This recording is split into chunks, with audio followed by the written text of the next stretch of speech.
Hi, Hello. I'm Julian, And I'm Tom. Hi, everybody. and we are Team Binge, and we are back, and we are here to talk about Lord of the Rings, the Fellowship Dun, of the dun, Ring. dun. There it is. Yeah. The first of, I believe, 9 movies? No, it's a trilogy, so 3 movies. Yeah, but then they did all the Hobbits and stuff, which we're not going to cover the Hobbits. We're not going to That's cover not the in our Hobbits. wheelhouse. Tom, I got something to admit to you, just up front. Never seen them. Didn't watch any of them. Really? Nope.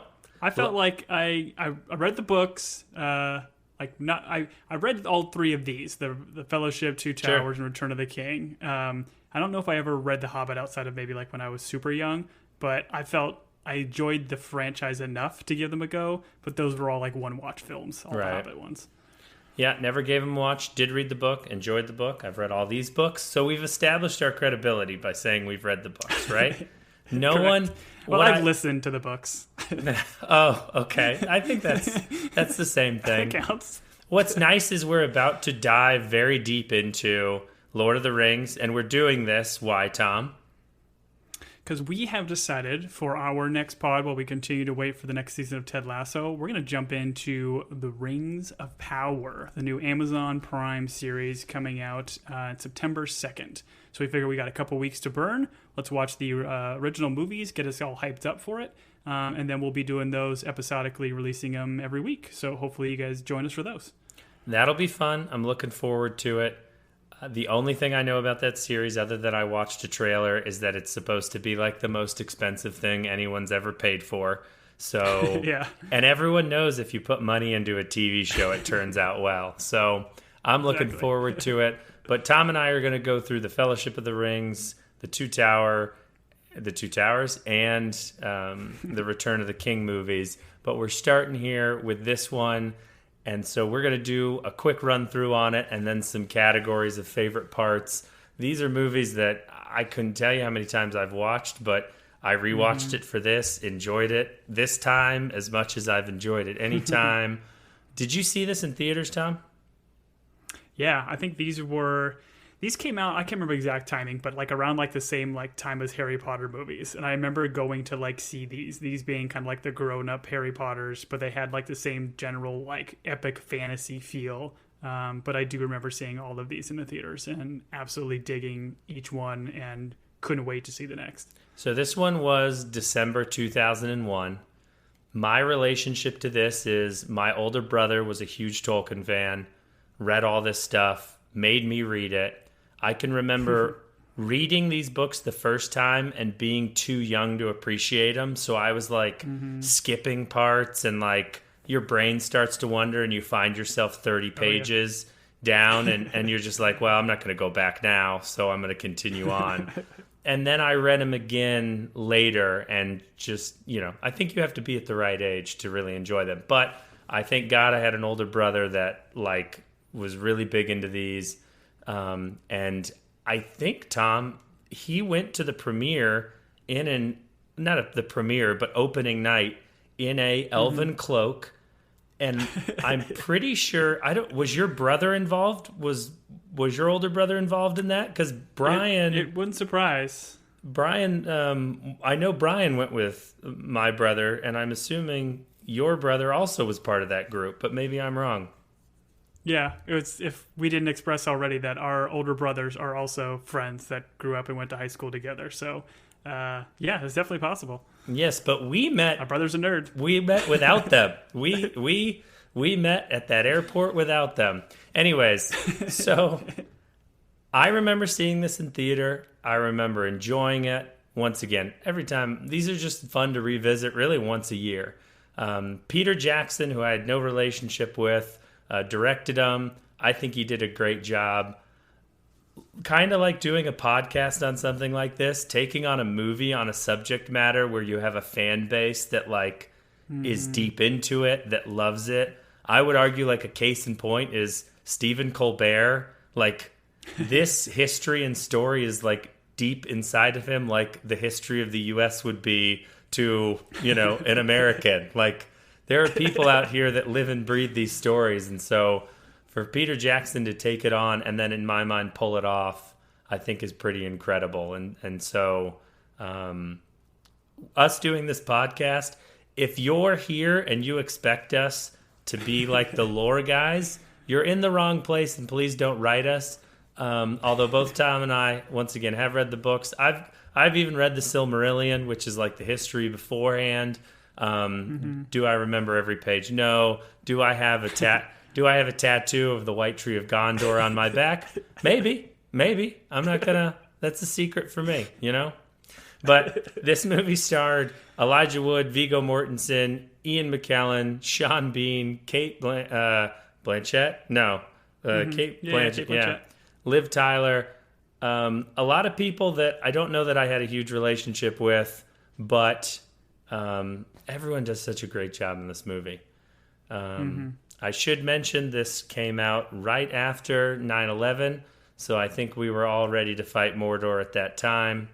And the thing I find unique watching these, and I'll pose this question is to you, is like there are fantasy series that come out, like either shows or movies, and they can go wrong like so easily. Like there's something about them, like you can start one and within like minutes just know, oh, this is not, like they did not do it, like something's wrong here.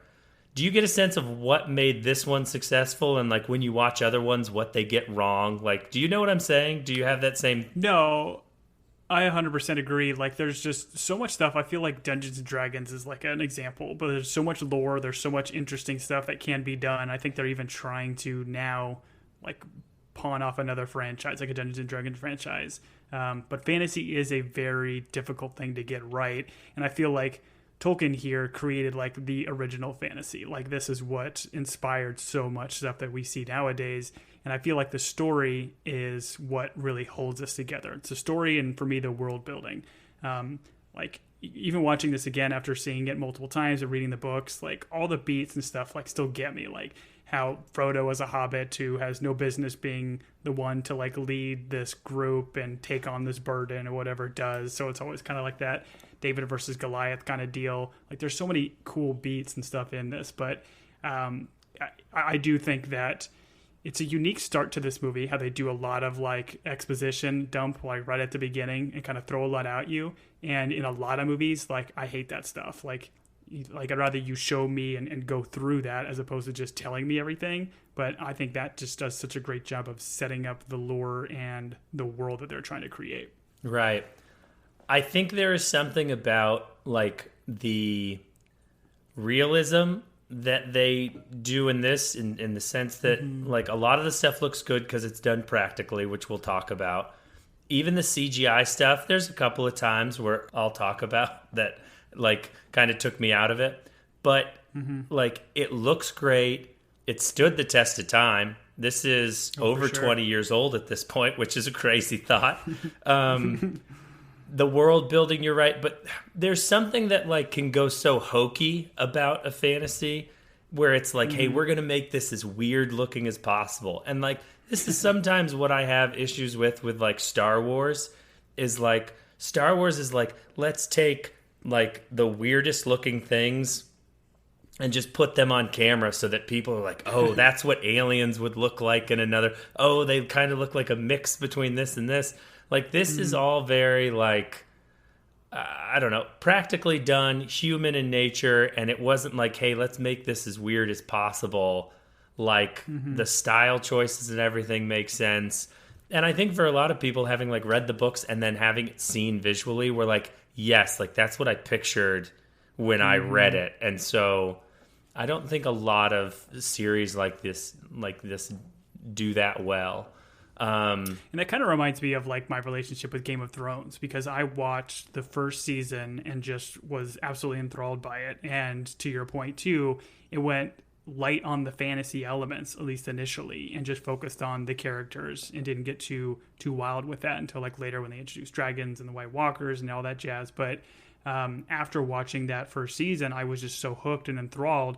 I picked up the books and started reading them, and just reading those books and like, you know, reading Tyrion's chapters, for example, and like Peter Dinklage, the way he portrayed him, like you can't help but just see Dinklage in your mind as you're reading it. Right. And I'm sure many had the same experience with this series. Right. Safe to say we both love these trilogies. or this trilogy, I should say. The Hobbit's what, like 7 movies? Anyways, where does this stand for you, like in terms of like trilogies? If you had, I guess we'll do Desert Island maybe. You get 3 choices. Like, is this in your Desert Island of trilogies? So rewatching this, and I knew I wanted to watch The Ring of Power, and I had seen these relatively recently, but even rewatching it now, like, I forgot how much I did enjoy like this movie, and then knowing what's coming up, and I'm excited to watch the next 2. I would probably say this is in my top 3 trilogies. I think this, for me, like a classic is Back to the Future. Those 3 were just so much fun and great for the time. And I'd also have to say one of my favorites is Christopher Nolan's Batman trilogy. Sure. I thought those were absolutely fantastic and kind of reinvented kind of that dark comic book hero kind of bit. So those would be in my top. I don't know if I'd put it at number 1. I think it's kind of hard to choose because they're just different genres, but it's definitely up there. Sure. I thought about this, and I thought this is probably my top. Like, this is going to be sacrilegious, but like the Star Wars ones, they're great, but like if you... Meh. I would watch this before that. The other one I thought about, and I guess it's no longer a trilogy, but it was when we were younger, would be like the Indiana Jones ones. But for me, like the Indiana Jones, there's like 2 that I really like, and then one that's kind of like I don't really need to watch that one or whatever, choose to watch that one. With Lord of the Rings, it's like you said, I watch this one, I'm ready for the next one. There's not a weak one in the bunch. And it's kind of like with Nolan's Batman movies, like, I don't know. Those are all great. There might be a weak one in the bunch, or at least one that kind of veers off. But I'm with you on those. At a certain point, there were, a couple of Daniel Craig Bond movies that I really liked, but that quickly went away from a trilogy, so that one doesn't count. But this one's definitely my top. So let's do this. Let's dive into it. We'll just hit some of the kind of summary. We'll go by set piece. I think that's the easiest way to do. It's really tough to give a quick summary of a 3-hour movie. But we should preface too, we didn't watch the extended director's versions or whatever. I think we just watched the cinematic 3-hour versions. They've got one that is close to 4 hours. I watched every version out there. So in total, I watched 54 hours of the same movie when you add them all up. Also, my wife has left me. Here's the deal. You brought it up, and we'll start here. Is I had forgotten how much of this is like established in these first 10 minutes. And they do it so well. Galadriel does the narrating. So that's Kate Blanchett.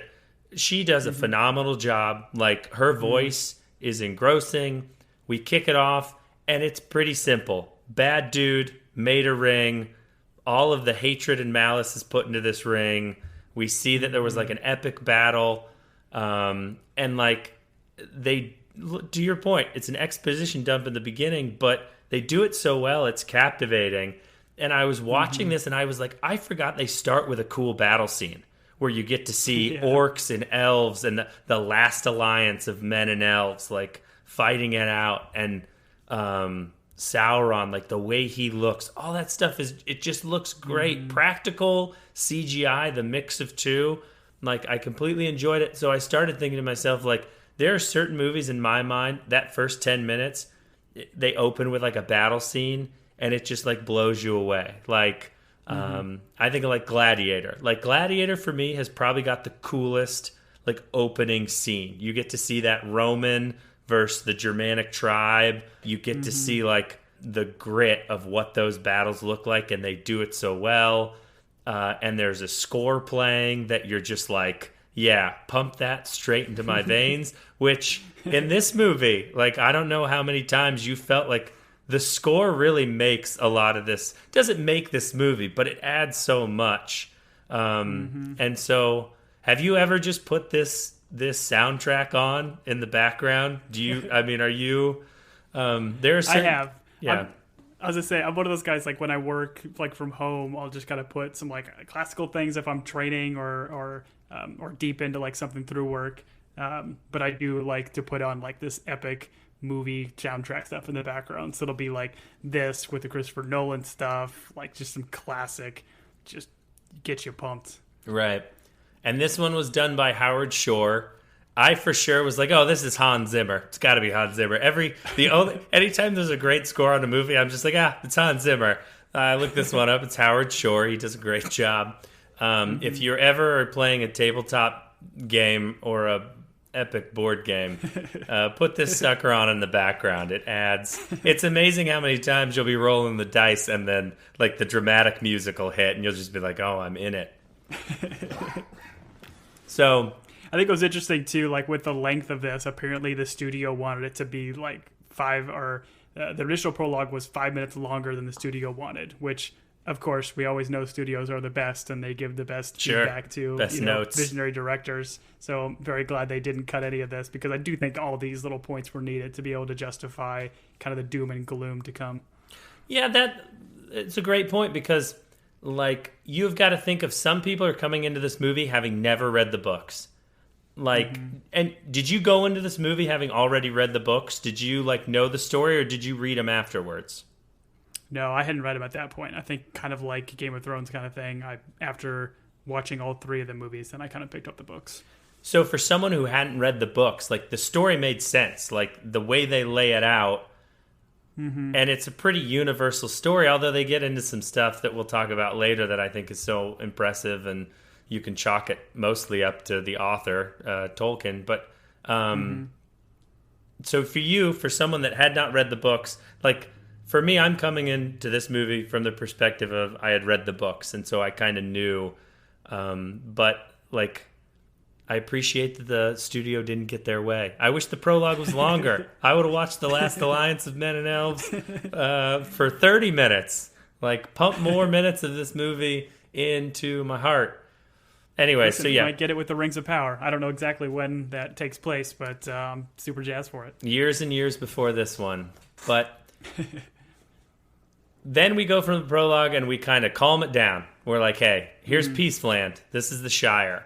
And so in my mind, I was trying to like, how do I divide this movie up? And I kind of, in my brain, I divided as like prologue to Battle of Weathertop, and then Weathertop, the council, and then from the council, like there's parts of this movie I just kind of I separate into sections. And so I gotta say, I don't need to spend more time in the Shire. They did a great job, but the Shire is like, but I think you need this point to kind of establish where these four hobbits are coming from and where Frodo's coming from. You know, this is where we meet Gandalf, Frodo, Bilbo, all the other hobbits. What I think is so interesting about this is just the practical effect of they actually built this place, right?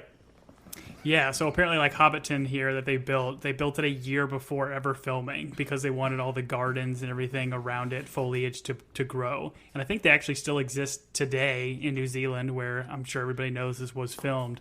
A lot of this stuff is still up, and you can tour it and do all that kind of stuff. So just amazing like prep work, and it just looks so much more authentic.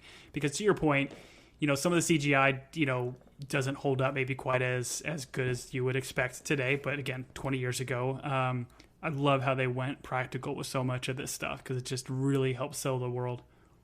It does, and then you get the practicality of, and maybe this was an issue like why they didn't do this movie earlier, and it's a simple thing, but you got to make humans look different sizes.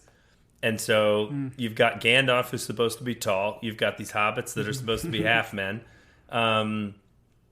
And it just looks, you know, it looks great, which leads... Well, they do a lot of interesting, like, camera tricks, too. Like, I don't know if you remember, like, back in the day, but I remember this was, like, really big when this movie came out. Like, oh, how did they do all this? And apparently they used, like, combination of, like, kind of younger kid actors, not kids, but, like, younger actors that were smaller in stature. And then they also did a lot of, like, forced perspective shooting. So, like, Gandalf would be, like, way in the foreground.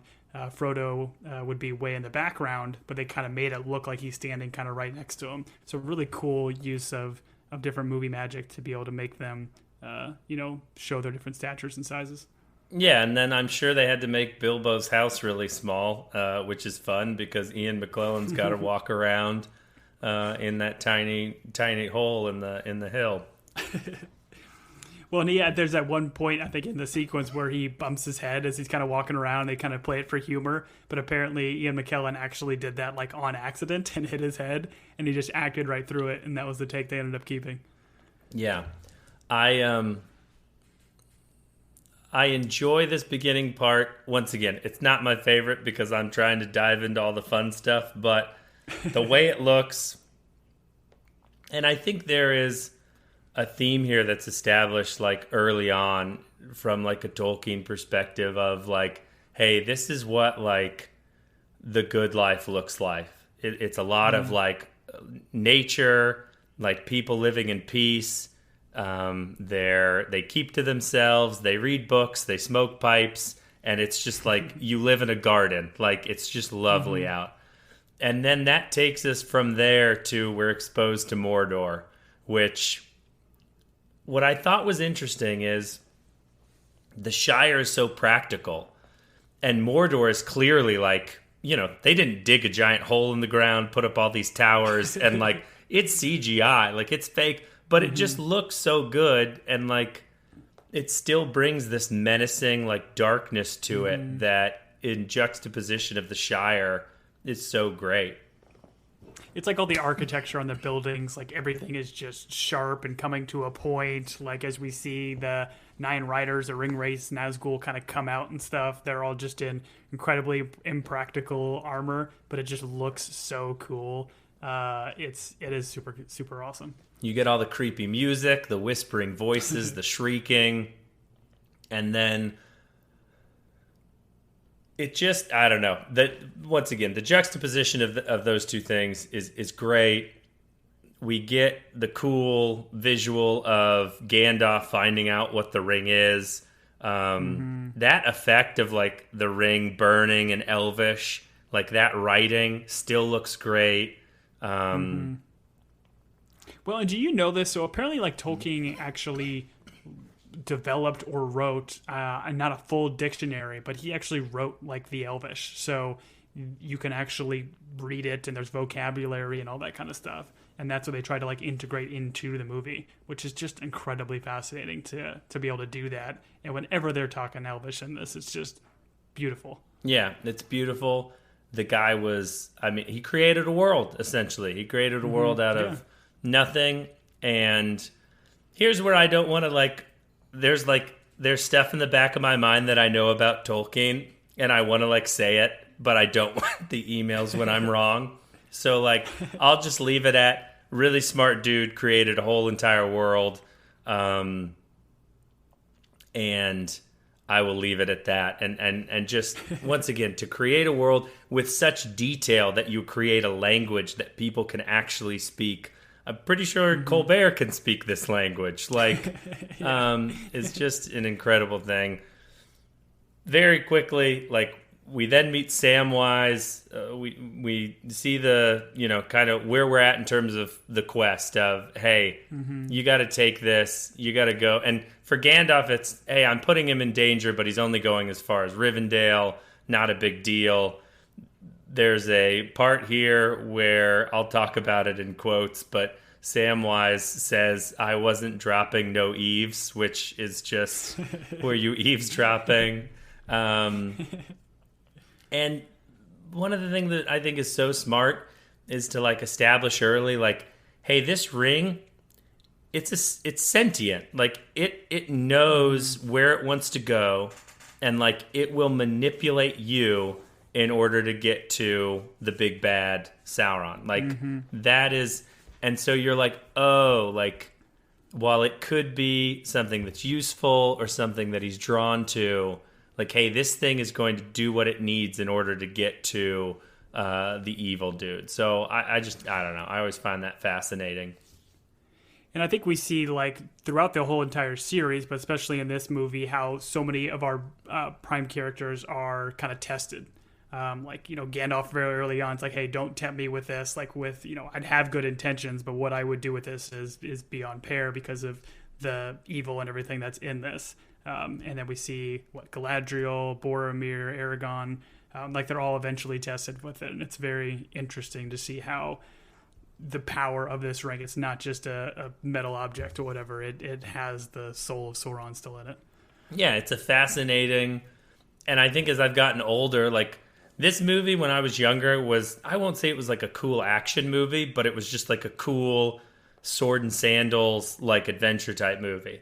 As I've gotten older, as I've read the books more times, like there are certain themes of like, hey, like how important is absolute power? Like, even though you think you're not corruptible, like knowing something will corrupt you, and making that choice. And to your point, there are critical points where like the heroes of this movie and book have to make a choice of, hey, ultimate power is put in front of me.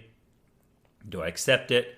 Do I deny it? Do I stay who I am and like kind of a humble, or do I think I can use this evil for good? And some of them fail and some of them do well. And so I love that theme. Can I ask how would you have done in this scenario? Oh, terrible. Ring of power in front of you. Would you grab it? I would convince. I'm Boromir. I mean, I'm not going to reveal anything right now, but Boromir, I watched this movie. I was like, why isn't anyone listening to Boromir? Boromir's kind of on point right here. Like, I don't know. Speaking of Boromir and evil people, I like Isengard is a very interesting aspect of this story that I'd kind of forgotten. We've got Saruman, who's played by Christopher Lee, who just does a great job. Like, put that guy. I mean, you can't now, but put that guy in all the unfortunately, all the evil roles possible, because he does a great job. He's incredible in this. And apparently Christopher Lee was also like a huge, ridiculous fan of Lord of the Rings before he even saw the movie. He's apparently the only cast member that actually met Tolkien at one point. Okay. Apparently he read all the books every single year since they came out until his dying day, which is just incredible. Such a dedication to it. So he's probably at Colbert level genius when it comes to Lord of the Rings. I wonder if he wanted Gandalf. I wonder if he wanted the Gandalf role, and because I think his history is he was like Dracula, right? He was like a horror guy in the 40s, Sounds not right. the 40s, because he was I think he was a World War II vet. So we're looking like 50s, 60s. He was like a horror playing the evil guy. So maybe they were like, hey, we know you want Gandalf, but you're a Saruman. And this on this rewatch, I had the question of, is Gandalf good at his job? Because it takes Gandalf a really long time to realize that this naturally evil man is like talking to Sauron, and like, I don't know. I'm not going to nitpick this movie because this movie's perfect. But when he starts shutting all the doors on Gandalf, and Gandalf's like, oh, well, that's coincidental that I tried to leave through that door and it shut. And then he goes to the other door and it shuts, and the other door. Like, at some point, are you like, hey, you're closing those doors, right? Like, you're a bad guy, but Gandalf's great at his Listen, job. it's like his mentor, right? He doesn't want him to be, the right-hand man of Sauron. And I would want to say, I find it odd that Tolkien chose to call his right-hand man Saruman versus Sauron. Those names were always way too close to me, and I got confused all the time. That's fair. Here's what I'm going to tell you. There's probably a linguistic reason why those names are similar. Like, I guarantee that was not him picking names out of a hat. Like, those suffix and those prefixes and the meaning and their language probably make sense because they're both thousands of years old. Connotates evil or whatever, yeah. So, but I'm with you. Like, I'm not going to do the math here, but I'm pretty sure if you remove the R, it's the same name. The thing I've always enjoyed is that wizard battle in the tower. Like, once again, there's a way to make that hokey. Like, there's a, and I'm using hokey as like something where you kind of like, it just looks dumb and you roll your eyes. But like, there's not like fireballs flying at each other. They're not like doing any of that weird, silly, like liquidy blue magic that shows do. It's like, you can't see it. And it's taking like effort. They're both like, I know they're both like 90 years old in that scene. So any type of movement, the actors probably just naturally looked like winded. But they both look like they are straining to do whatever like magic is happening. And not to get too nerd, but I have always appreciated a magic system where it's not like energy being created or something being created. There's got to be a cost. And like one thing you always see with Gandalf is like it costs him to like do something, to like perform something. And that's where, should we call him Sir Ian McKellen or do we? He's earned it. Because we're in the States, do we not use royal titles? What's the team binge policy, Tom? I think the team binge policy is you call him Sir. Okay, so Sir Knight Ian McKellen. Oh, the white. No, the gray. He's still the gray at this point. He's the gray. Spoiler alert. Jeez. Spoiler alert. Sorry. Every time he has to like do magical things, once again, not to sound too nerd, there's a cost, and like he acts it so well. Like once again, maybe it's just because he was old and like it was an effort to do those things. I don't think he was that old during these movies, but he's just a fantastic actor. Oh, he's great. For Yeah, sure. Yeah. But I appreciate it too. Like they don't have to say, expecto patronum. They don't have to like actually shoot something out of the wand. It's just, harnessing the energy to be able to kind of push around your guy. But it's always funny like to watch these sequences of just guys getting pushed against walls. Right, they get the end where Saruman just starts kind of turning spinning around in circles. He just he's breakdancing. You're like, oh, that guy, yeah, go ninja, go ninja. Anyways, I still enjoy it. We cut there, and where the four hobbits traveling. This is. I love Frodo. I love Sam. Like Merry and Pippin in the books, I think are a lot more well-rounded. And in this first book, they're kind of like the lovable. It's like those two and Gimli are the comedic source for the movie. And like I don't think that comes out necessarily in the books, but it is like the forming of those four in contrast to this is where the 9 show up, and that scene where they're under the tree roots and it's sniffing and they're hiding from him. This is after they've all kind of formed because they were stealing vegetables. Like that scene, it's always compelling. Like just the music, how it looks. And that leads to the race from there to the Buckleberry Ferry and Frodo's jump, that sweet long jump he does from the dock to the ferry. But like that stuff's all great. And that brings us to the Prancing Pony, which is where we meet one of the main characters and probably most people's favorite character in the books. But this is where we meet Strider, Tom. Strider or Aragorn, which I think I said Aragon earlier, so I apologize. That's okay. Aragorn, played by Viggo Mortensen, who apparently was originally, they wanted to cast Stuart Townsend, which I haven't looked at a picture of him. I feel like the name is recognizable, but I didn't know. But apparently they went away from him because he was like still pretty young for the role. I think he was like 25 at the time. So they ended up going with Viggo. And I feel like the only thing I knew Viggo Mortensen from was G.I. Jane. You ever see that movie with Demi Moore?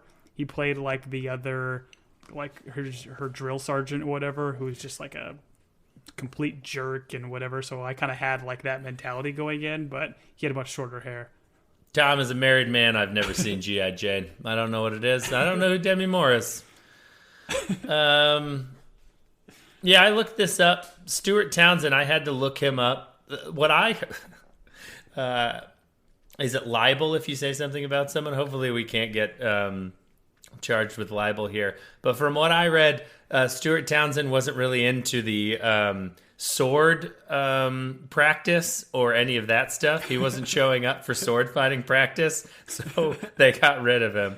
And they brought in Viggo. And I remember watching the like extra features at some point, and it's always like the sword master who's on set. He's sitting in like a director's chair, and they're interviewing him, and he's like, "Listen, in all my years of sword fighting," and someone in the background's like, "It's 2001. Who's still sword fighting?" And he's like, "In all my years as a master sword fighter," And they're like, no one's sword fighting. He's like, Viggo Mortensen is the most natural sword fighter I've ever met. I remember that interview happening, and I'm kind of like, how did that guy get that job? How do you wake up and you're like, listen, I'm going to be the master sword fighter? Like, that guy's been fighting duels for the last 200 years, and that's why he gets to advise on set? It's a lost art, man. Dude, apparently later in the movie where there's like, I think it was one of the... Urukai. I don't know, like the orc. Yeah, Urukai. He like throws a dagger at him and Viggo like swats it out of the air with his sword. Like that was apparently like real. Like they didn't mean to actually throw the dagger. They were going to like CGI it, but he did it like on the day and he actually knocked it away. So I'm sure it was not necessarily like a knife that would have hurt him probably too bad, but just amazing. So I believe the sword's master, man. Listen, if I would have written that article, I would have said it would have killed him. And he saved himself. And then I would have a baseball player in the director chair going, hey, I'm the baseball guy on this film. I'm the advisor. Viggo Mortensen has the best swing. He hit a high fastball dagger earlier today. Knocked it out of the park. Anyways, Prancing Ponies, where we're introduced to Aragorn. I think Viggo Mortensen does an incredible job. The other people that were up for this was Russell Crowe. I read that Russell Crowe and Peter Jackson met, and the studio wanted Russell Crowe. And Russell Crowe, but Peter Jackson did not. And Russell Crowe kind of read it on Peter Jackson's face and was like, yeah, I don't want this because he doesn't want me. Which, nice. You know, I think he would have done fine, but it's tough to not see Viggo in this. Nick Cage was also up for this. Yikes. Would have been incredible. In terms of trilogies, I mean, just think of it. We would have had The Rock, Con Air, and The Lord of the Rings as a trilogy. On My Desert Island, that trilogy would have been mine. No, I'm glad they ended up with Viggo.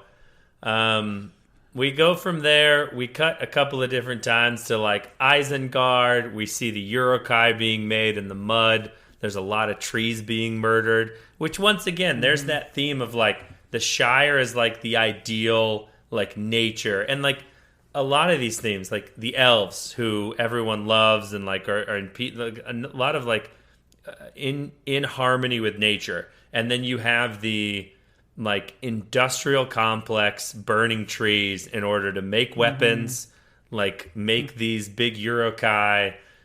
And so as someone who Tolkien was like a World War I vet, as someone who was probably writing this during World War II, like I think that like nations industrializing and militarizing versus like where he was from, the UK and England of like hedgerows and gardens. I'm probably oversimplifying this, but you can see these themes throughout these movies. Yeah, for sure. And so it makes you want to go to New Zealand and walk along all those gardens and go to the graveyard where they murdered all those trees. But those trees will get their revenge. Spoiler alert. Yes. The Battle of Weathertop is the one where they make the fire. So I'm just going to point this out. If you've got no noise discipline and no light discipline, the enemy's going to attack you. That's the first thing we learned from these movies, is if you light a fire at night and you're trying to hide from evil spirits, they're going to find you. So don't light a fire. Eat your sausages cold or your tomatoes. The sausages cold. They were making looked pretty good. And I don't know, was that Levensies at the time? Was it supper, dinner? I don't remember what, but it looked really good. Second breakfast. This scene is great. The Nazgul, like the way they move. I don't know how. There's like a Lord of the Rings Wikipedia where it's not Wikipedia, but it's like Fandopedia or whatever. And like if you ever look at historic battles will be like Allied forces, Brits, Americans, this many commanded by this many, German forces commanded by this many. Anyways, Wikipedia will give you a break. They've done this same thing for these fake battles. And so it's like when you click on this page, it's like five ring wraiths, Nazgul, verse, like Aragon, You made me do it. Dang it. Aragorn. Aragorn. 4 hobbits. Casualties. 1 hobbit. Like, they break it down in a very... Anyways, I was laughing as I was reading the page because I was like, what person went on this page and was like, they frontal assaulted and they were met with... I don't know. They were just doing like a tactical historical battle. That's funny. But this whole scene is great. Like, leading up to Aragorn throwing that torch in that dude's face and lighting him on fire. All that stuff's great. And who shows up after this one? We bring in a very important character, Arwen, who I had forgotten. Like, in my mind, I was like, oh, Weathertop's a pretty cool battle. Like, it's exciting. You get to see that weird ring world, like the shadow world when he puts the ring on and you see, like, that effect to me is super cool. I felt like it held up. Yeah, for sure. Well, it's just neat to see, like, all you've seen thus far of like the Nazgul are just these like cloaked black figures. Like, Right. you can't see anything. Featureless, And then when they're yeah. in the light world, you see their crowns, you see the faces, like just worn, old, crusty faces of these 9 men that were corrupted by the ring. Just super, super cool. And I agree with you. I think that effect still holds up. Yeah. This leads to Frodo being stabbed. Arwen shows up, who's played by Liv Tyler. Liv Tyler is incredible in this. This leads to this horse race chase scene that, like, I forgot between the music, the fact that there are real horses chasing real horses through, like, the New Zealand forest, like, helicopter shots. In this day and age, it would just be drones flying between horses' legs and, like, slamming into horses. But this leads to the great scene where she separates them in the water. I don't know. Like, my kids have watched this movie, but I'm just going to play this scene for my kids of her, like, if you want him, come and claim him. It's just such a cool, like, line, scene. I bet as an actress, she was just, like, stoked. Like, this is... It's just I don't know. As an actor, as an actress, it was just I enjoy that whole chase leading up to the river, the water coming through looking like water horses, all that stuff always got me fired up. I think Liv Tyler was one of the actors that just got completely engrossed with this. I remember listening to interviews with her back in the day, and like she was one that learned the Elvish. She obviously does a lot of the voice work for the language and everything, and she was just all in on it. Apparently, wanted to use the language as much as she possibly could for a character because she thought it was just so beautiful. So she was brilliant casting, and yeah, I loved how powerful she was in that moment. We go from such a cool shot of her at the river to Rivendell, and this is, I believe, where we get the hallucinating scenes. And there are like 3 times during this movie where I was like, why did we do that? Mr. Smith, what's his name from The Matrix? Mr. Smith. Hugo Weaving. And I think The Matrix came out at the same time as this did, so like he was big and involved in both of these huge trilogies. And the introduction of him, because I don't even think I knew he was in this movie, the introduction of him as this floating head just kind of popping up was just so off-putting and weird. And it still is weird today. Yeah. And I was like, no, this was a bad choice, but what can you do? You can't bat 1,000. But... we get some cool... Yeah, you can't... Well, you can if you're certain people. This is Rivendell. Those are for our longtime listeners. This is one of the things, like, Rivendell, I got what they were going for. It looks super cool. We get the weird hallucinations. We get all the cool elvish stuff. There's this point where the hobbits reunite, and it's just slow motion, like jumping up and down and hugging, in this weird, like, airy Instagram filter. And I'm just like, all right, cool, let's move on. Elrond and Gandalf establish how dire this situation is with Isengard and Mordor. And what this leads to is the counts are gathering. And what is so cool is just like, we've been introduced to all these characters, and then all of a sudden it's like, hey, for those of you that have read the books and like are ready for your guy, like they're all showing up right now. And I think that's kind of what this is in terms of like, if you've ever played a fantasy game, if you've ever read a fantasy novel or something, you kind of are like, hey, you're the sword and shield guy. You're the elf with the bow. Like, you're the dwarf that's like axe nitty gritty tank, or you're the wizard. Yeah. To your point, Tolkien created all this stuff and like made it lovable. And so like this is the part where you're like, oh, like my guy showed up. That's my dude. And so Yeah. we get the introduction of Boromir, who's played by Sean Bean, Legolas, who's Orlando Bloom, Gimli, who's played by John Rhys Davies. And I didn't realize until I was much older that he's the guy from Indiana Jones. Yes. In Bad Dates. Yeah. Bad Dates. I was like, I had no association with who that person was until later in life. I finally looked him up and I was like, oh, it's that guy.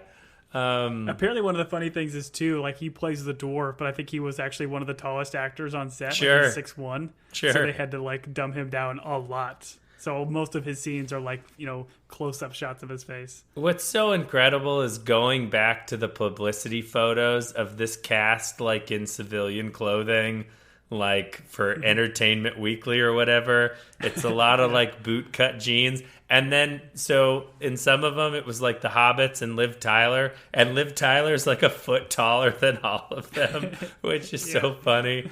But just the fashion of 2001, tragic. Just very tragic.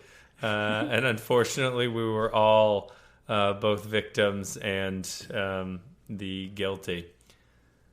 We get this cool temple scene where, and I think this is important to establish, and they do it so well, of, once again, if you haven't read the books, of like the dynamic of who Aragorn is in terms of who he is the heir of, and then Boromir and like what Boromir does. And once again, I think it took me a little while to realize like the complicated relationship of Aragorn is kind of the disgraced heir. Well, he's not. His where he comes from is disgraced because he's the guy that didn't get rid of Isildur, didn't get rid of the ring, and so Aragorn is kind of that disgraced house. And then Boromir's family is the steward of Gondor that had to come in and be the stand-in since there was no king. So they are like essentially the rulers of the land, but they will never be royalty. And so on these rewatches, it's like the interesting dynamic of those two as I've gotten older has become more clear. And so this scene was great. I don't know why someone picks up a sword and runs it along their finger and is surprised when it cuts, but it is what it is. This then leads into another like talking point of Arwen and Aragorn's like love story, and like once again the sacrifice there. Like, what are you giving up for love? Tom, would you give up eternal life for love? Listen, if I met Viggo Mortensen, heck yeah, I would. That's fair. I'd give him my little cool necklace bracelet thingy. That's a good point. I got to be honest. You know what honest. this scene reminded me of? No, well, first, go ahead. Give me. So this, when she hands him this jewelry, this made me think of like airplane magazines where you would have like a page or two that is like dedicated to like jewelry. And I remember specifically like a 2-pager thing on just Lord of the Rings jewelry, where they were selling like the clips they had for all the guys from the Lord of the Rings, or the Fellowship that had the little leaf on it. They were selling Arwen's necklace. They were selling the ring, like all these little pieces. I distinctly remember all of those being up for sale, and it could have been mine for a sweet $199. Sure, I should have spent the money. You also could have plus shipping and handling. Don't forget there's plus shipping and handling. I think they were Skyballs. That's a specific magazine, which unfortunately they don't do anymore. It's a pity. For our younger audience, Skyballs were magazines on planes. If you don't think I was getting the Cold Steel catalog in the mail every once in a while, where you could own Aragorn's sword or Frodo's sword Sting, and like the helmet of a soldier of Gondor, like, believe me, I flipped those magazines more than once, and I 100% gave thought to, should I buy that sword, and should I hang it on my wall? Yeah. And listen, you need home security. That's fair. we're at the council, and once again, introduced to all these characters. Did you have a relationship to Sean Bean? Do you remember like recognizing him? He's obviously the guy that everyone knows as the dude who dies in every movie he's in. Yeah. Which is not true. I've watched movies where he doesn't die in. But did you have any like relationship to him when you watched this? I want to say, I mean, I don't know the exact year, so the internet can yell at me, but I want to say I saw him from the Pierce Brosnan James Bond, like the Goldeneye, playing Patrick Trevelyan. I feel like that was maybe one of my early introductions to Sean Bean. I believe his name was Alex Trevelyan. Alex Trevelyan? Yeah. That's Alex Trebek. Oh, that's right. That's the guy that did the game show. Yeah. But no, fantastic actor. I can't name off a lot of the movies, but clearly there's quite a few series and movies that he kind of had that Hollywood, I don't know, curse on him, where he could only last either a season in a show or 60 minutes in a movie. Can't make the full 90. Or I guess in this one, 2 hours and 30 minutes in a movie. Spoiler alert, he doesn't make it. I love Boromir. I love his characters in the book. I love him in this. Sean Bean holds a certain place in my heart because there's a book series by Bernard Cornwell about it takes place in the Napoleonic Wars, about a character named Richard Sharp, and they did a BBC series about the book. He's the same guy that writes The Last Kingdom. That same author that writes The Last Kingdom. Yeah. With Netflix Uhtred, series? son of Uhtred, son of Bedenberg. That same author wrote a series about the Napoleonic War where the main character's name is Richard Sharp. BBC did a series, and Sean Bean plays Richard Sharp. So he holds a very special place in my heart. Does a great job here. I love the line, Gondor has no king, Gondor needs no king. I love that Gimli is like, well, if we're going to destroy it, let's crush this sucker. And it just looks so cool. Like the shards of, like, oh, man, to have a tool like an axe that's that engraved, like that beautiful. Oh, by the way, you could buy that axe on Cold Steel's catalog as well. To have it shattered, because like, we're not doing modern machining in this world, Tom. So that axe took some craftsman like years to carve all that stuff out. But that scene's great. Yeah, go ahead. This reminded me of, I remember watching like behind the scene things back in the days. I also feel like these were movies that would come out on DVDs that had like the 10 hours of behind the scenes footage that you were buying the DVDs for. Yeah, where the sword master got to talk. Yeah, I know. Yeah. But I remember that they created like dozens and dozens and dozens of the Ring of Power in different sizes to be able to do different shots. So I think like the one where like it's on the pedestal and Frodo's kind of like staring at it. It's kind of like he sees everybody arguing. He sees the flames. Like it was a ring that was like a foot long. Like it was gigantic because they wanted to be able to like have enough like space to put all the CGI and reflections and things on it. So I, again, like playing with the Force perspective and things like that were pretty cool. Well, what's interesting is in that opening scene where Isildur cuts it from Sauron's hand, it shrinks. The ring is like, okay, it used to fit on this big dude's hand, and it's like, this guy is this size. And so it's like, hey, this ring fits me perfectly. It's made for me. Yeah, it's probably not bad. I wonder what the gold value went down when it shrunk from that large one to. Anyways, we'll have to call a libertarian to tell us. Boromir starts dropping knowledge on how crappy it is walking into Mordor, and the fact that this became a meme, it kind of bothers me. It's like, I don't know. It's like if you made biblical passages into meme, I'd be like, all right, some of this stuff's sacred. Let's leave Boromir alone. Like, he's trying to explain to you how difficult this is going to be. One does not simply ... Yes, add to it. Yes. And then I had forgotten that Gimli was an elf racist, which he like clearly establishes in this scene where everyone starts arguing. Gimli's like, I'll die before I see an elf hold a job or be paid the same wages as a dwarf. Like, I was like, whoa, Gimli, slow your roll, man. You're going to get canceled.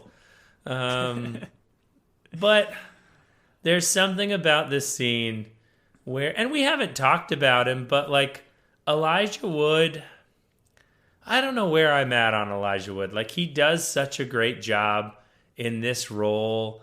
There's a couple of times where I don't know if it like hobbits are supposed to be like happy and childlike, I feel, and he does a great job in that. Sometimes I feel like it's a little bit too like grinny or goofy. Once again, I don't want to pick this apart. I think he does a great job, and I don't know that I would say, hey, someone would have done it better. But there's something about like the innocence of him being like, hey, I like recognizing that he's the neutral non-threat in the group. Like, and he's like, okay, I brought it this far. I really want to go home, but I see like the value in me taking the ring further so that the humans don't have like, they're not in charge of it. The elves are not in charge of it. The dwarves are not in charge of it. Like, I understand I'm not a threat, but I can do good here. And the pain on Gandalf's face when he realizes that, like, I think he knew the solution the whole time, and he just doesn't want this young, like, friend of his to be, because he knows the challenge. And yeah, and like Elrond had already kind of like laid the groundwork, kind of saying like, oh, you were able to like stay away from that darkness and that power or whatever and carry it for this long. Like, that's impressive, and kind of makes the realization like there's nobody else that can do this outside of this hobbit. And we've already kind of established that Bilbo was able to hold on to the ring for an extended period of time. So there's likely something with hobbits. Obviously didn't go very well for Gollum, which we'll talk about later, but there's something with these specifically the Baggins, I guess, that are able to not succumb to the evil of the ring.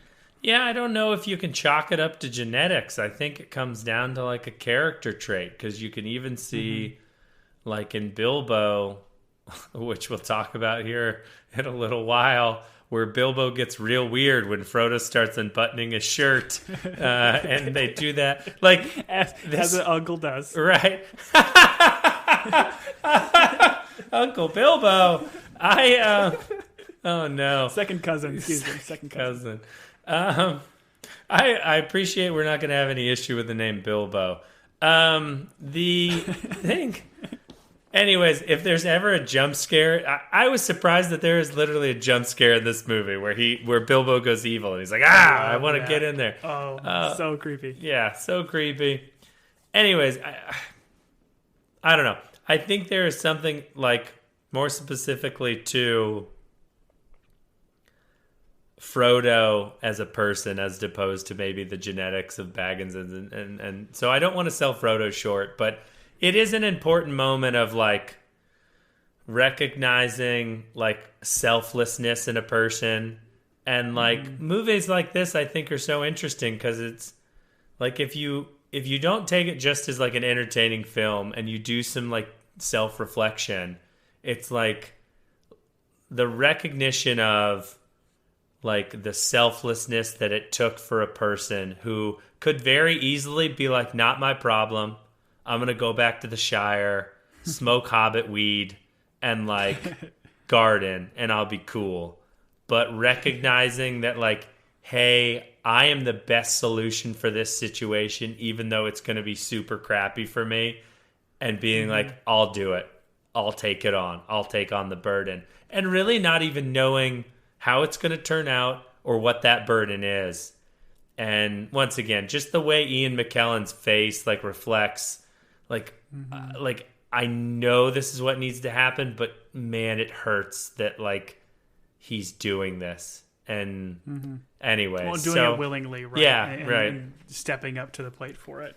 And then really cool scene. And I got to be honest, like sometimes just thinking about these things, like I obviously I don't sound normal. The other part of this is like, if I think too hard about these, I will like, it will bring me to an emotional state of just like what these characters, and I think that's the genius of Tolkien and like someone that writes a good story is like you feel it sometimes. Anyways, so everyone pledges their sword, their bow, their axe, their cool wooden staff.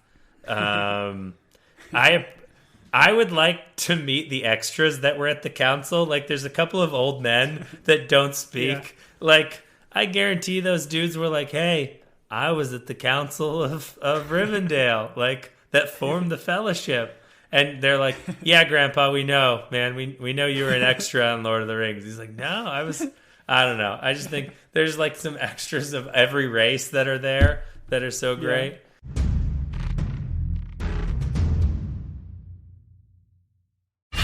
Get me Will Trent. ABC Tuesday. I don't even know where he is. Will Trent is back. You thought you could hide forever? Time to come home. The series that's being called one of the best network procedurals. We're going to solve this case. Featuring new cast member Gina Rodriguez. I'm a prosecutor. We deal in truth and facts. Maybe everybody should try that, huh? Will Trent, the 2-part season premiere, begins Tuesday on ABC and stream on Hulu.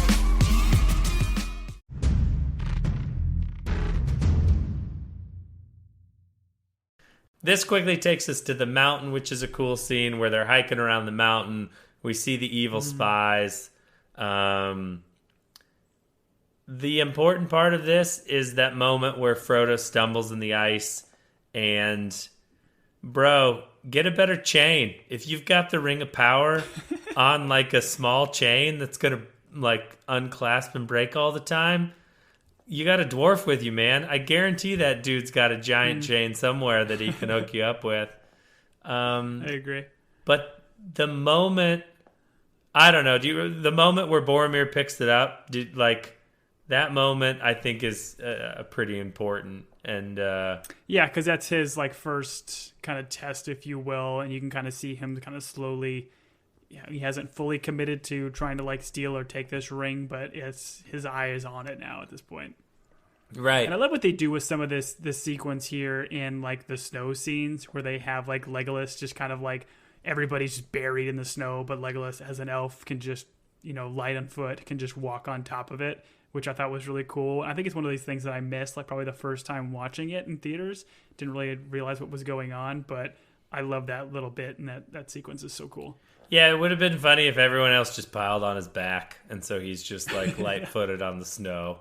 But I 100% would hate that person if I was trudging through 3 feet of snow and they're just walking on top. But it's a super cool element, like the wizard shouting in the wind. Someone says something like there's a fell voice on the wind. Just some of the stuff that I've always enjoyed about these is how much they stuck to the books, which I know they got rid of Tom Bombadil and some other things like that. But a lot of times it's like word for word. And like that's when you know like an author nailed it. They were like, let's fit these, like the verbiage and the quotes in. And I don't know. I always enjoyed that. This leads to them committing to the Mines of Moria. And this is when I separate this movie, like the Mines of Moria is like a huge like portion of this where like I don't watch live TV, but if I was flipping channels and the Mines of Moria was about to happen, I'd be like, kids, you can take yourself to school because I'm going to watch the next like 30 minutes. Which Mines of Moria, the dwarves delve too deep, and the shadow and flame, that whole like foreshadowing of what we're going to run into. It's the fun, like the locked door, speak friend and enter, which as I watched the scene, I was like, I'm pretty sure someone in that group kind of knew the solution, but they didn't want to be like, hey Gandalf, did you think it might be as simple as this? Like they're just we'll go skip rocks until this whole like, I don't know, I got the Mines of Moria portion from the door to everything that happens is like the highlight, not the highlight, but one of the like highlights of this film for me. Well, and we've seen like some of the orcs. Like, are these goblins technically inside of here? Or I think so. Orcs? I think they're like a lesser orc because the Urukai are like the supreme orc, I guess. Yeah, like they're a built hybrid, whatever. Right. They run on gas and electric. Yeah, that's a hybrid joke. But like, we get some of these battle sequences and stuff in here, but like seeing. This is like you mentioned earlier, like the practical effects and the practical makeup and design of these orcs and goblins and characters are just so cool. So good. Like the cave troll that we kind of get here in a bit. Like again, it's It's fine. It's serviceable. It's not great CGI, but it's definitely, I think it still holds up and it still keeps you in the scenes and sequences. But I do love all the practical effects and character designs for these. I agree with you. I love the way they're designed. As someone who grew up in a religious household and watched religious music videos, sometimes the makeup of goblins looked very similar to the way a demon would have been portrayed in a cool music video growing up. So I think there is a little part of me that, I don't know, is embedded in a part of my brain that I'll never be able to fix, where I'm like, oh yeah, Carmen would have fought those guys and sang about them. Anyways, that's a deep cut. If you got that reference, write me at teambingepodcast.com and we can work through our issues together. We'll hit this later, but the fight at Balin's tomb, I know I pronounced that wrong, but I'm not going to fix it. Great fight scene. I wrote a note here that part of my issue was like, is this movie better? It's PG-13. Is it better rated R? I kept thinking of that, and like the conclusion I came to is no.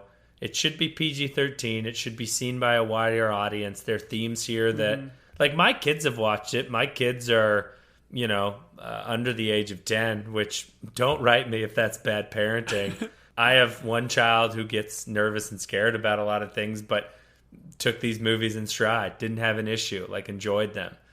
And so I thought to myself, should this be R-rated, like from a violence standpoint? And then I watched Aragorn cut a dude's head off, and I was like, okay, well, like there's 2 decapitations in this film that didn't get an R rating, and I was kind of like, okay, so it's human on goblin violence is not going to get you an R rating. And so I came to the conclusion that I like that it's rated what it is. I think it's still like the fight scenes are still great. They didn't go over the top with the gore. I don't know. I think they did it right. And so me trying to retroactively think, would this be better as R? I came to the conclusion that I appreciate it for where it's at and what it's rated. No, I agree. I think just anytime you have these kind of fight sequences that are brutal, like you think Braveheart being like a rated R fight sequence, like that is how battles were with the type of gore and carnage and everything that you kind of see in it. So when there are these adult themed battles, you would assume it would be that. But I mean, just like you can use one F word in a rated PG-13 movie, you can get 2 decapitations. That's an MPAA rule. Sure, 2 decapitations. But I also think like the reason why is because it's not red. If it's not blood, if like the blood is like black, which it kind of is for all these goblins, right, it's like, oh, okay, that's fine. They're not like real humans. It's just like killing a bug. Right. No, that's a good point. I do appreciate. I mean, they strategically used their one F word in this film. They said it. They sang it in Elvish during the lament of Gandalf dying. It was just a long F word in Elvish. You guys will figure it out. I'll let you find it. He goes after it. Yeah. I don't want to. I mean, I'm skipping over this, but once again, the fight in the Mines of Moria, one of my favorite. Like Gandalf reading from the diary is such a cool moment. He's like the drums, and the way the penman like scrolls off, like the person was writing while they died. The lighting coming in on the tomb, all this stuff is great. They fight the cave troll. Anyways, that whole scene is incredible. This brings us to them running through the giant mines. And this was another time I was like, wait, what? It looks like a video game scene, like cut scene, where they're all running. Like it's clearly CGI'd, the Fellowship running through the mine. And what's interesting is they put out like an Xbox game of this. And I'm pretty sure they used that exact same animation in the game. They were just like, we've got it, throw it in. So it always looked like a video game to me. This leads up to the fight on the bridge where the Balrog shows up. It's just incredible. Well, you talk about like CGI and like what holds up. Like this character holds up. Like, right. It is awesome. It's so cool the way it's like super dark at first, and then when he like finally kind of lights up and fire, and you kind of see, you don't really see his wings, but you can kind of see him in the background, just kind of like blacked out and everything. It's just awesome and such a cool, menacing character. Right. When you said wings, it reminded me. Do you remember that old Nike commercial where it was like all the famous soccer players playing a game of soccer against demons. Do you remember this at all?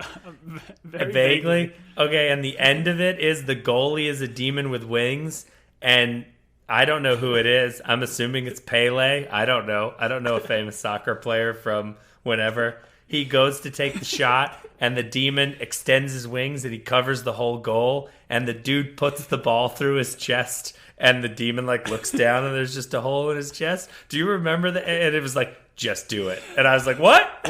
What's going on here? Like, anyways, I think the more you talk about it, the more I feel like I remember it, and I'm immediately YouTubing this. Oh, go ahead. It's a great commercial. I mean, once again, I've never worn less than Nike in my life because of that commercial, because you can literally fight demons. We get the Gandalf "You shall not pass" moment, which is just incredible.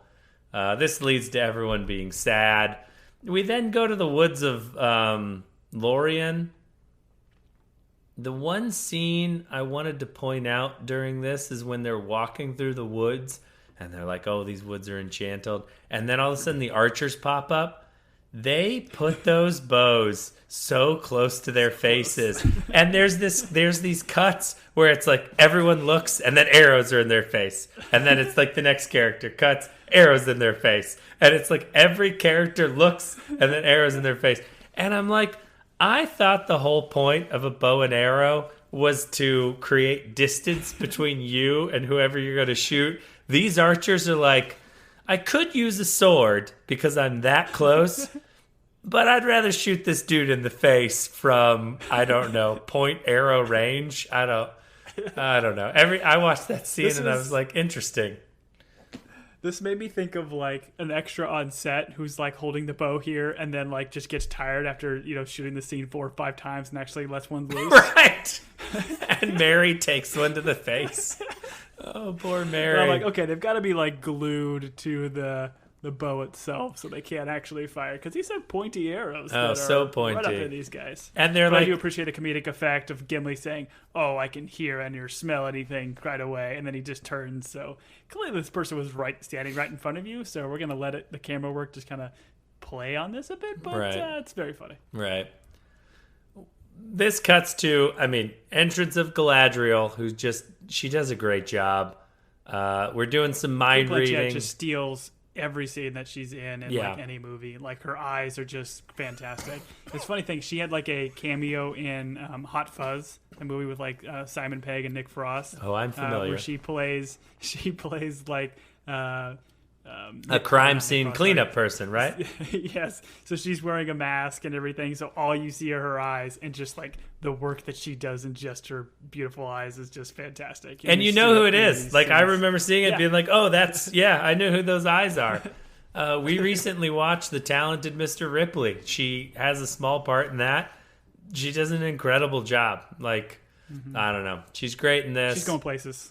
The one thing I want to point out, once again, this will be my third critique, and my last critique is when she becomes like, you would give me the ring and I would become a beautiful but terrible. That moment, whatever they CGI there, I was like, no, thank you. Let's redo that one. I don't know. I like the transition. When she transitioned like out of it back to her kind of normal self, I thought was kind of cool. But I feel like they put that light filter just a little bit too high, which I agree. I appreciate, once again, the elves live in the forest, and like everything's tied to nature. You have this lovely lament that's happening where they're just singing the F word in Elvish. Only once. Only once, but it's a really long, drawn-out one. These guys, then our fellowship leaves in those sweet canoes, and I'm just like, man, has canoeing ever looked cooler or more peaceful than these guys leaving the elves?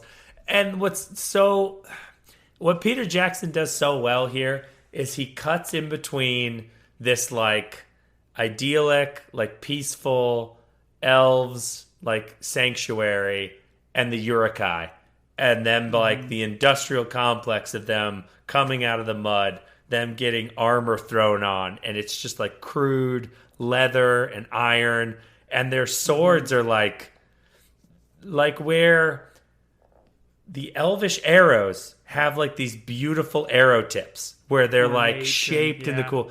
The Urukai are like, here is this piece of metal. We sharpened one side. It's got a point here. There's no handle.